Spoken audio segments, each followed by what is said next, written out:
ये तेरा मुखड़ा ही मुझको भाता है, देख के तुझको दिल को मेरे चैन आता है, देख के तुझको दिल को मेरे चैन आता है। ছোট রাস্তা পারামদিকে দর্শক আমরা জানি যারা এদিকে যারা বাড়ি ঘর আছে আমরা বাড়ি ঘর থেকে লাশটা বের করে কবরস্থানে নিয়ে যেতে পারি। এর জন্য দোয়া করছি আর বলবেন সকলের মাঝে দেখেন যে ভাই রাস্তার জন্য কিছু কও, রাস্তার জন্য কিছু বলে দাও, রাস্তার জন্য মেরামত করে দেয় এই রাস্তাটা, তাই না? যেন আমরা একটা লাশ বের করতে পারি। হ্যাঁ, আমরা লাশ বের করতে পারি। আপা এই রাস্তার জন্য আমরা কিছু বলে দিই সরকারের,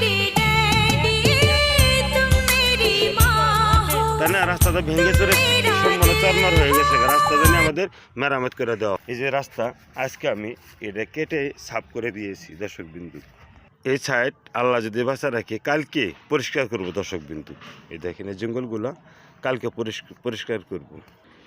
এই রাস্তা দিয়েই চলে যায় স্কুল প্রান্তে, পাঠশালাতে সকল। আর এইটাই রাস্তাটা চলে গেল আপনার পাঁচ ভেতরের দিকে, চলে গেল আপনার শিখপুর বাজার এবং টাঙ্গাইল শহরের উদ্দেশ্যে। তো আসলে অনেক জনগণ আসতেছে, তাদেরকে জিজ্ঞাবো আমার রাস্তার বিষয় নিয়ে কি মতামত তাদের। ইনশাআল্লাহ রাস্তা হোক, আমরা চাই সকল ছাত্রছাত্রী সকলে এদিক দিয়ে যায়, সবারই ছেলে বিয়ে পড়াশোনা আছে, তারা এই দিক দিয়ে আসবো যাবো। আর আমরা জানি একটা লাশ বের করতে পারি, তাই না ভাই? সকলেরই দাবি দর্শকবিন্দু, সকলেরই দাবি আপনার একটা লাশ জানি বের করতে পারে। আর এই রাস্তা আমাদের মাননীয় প্রতিমন্ত্রী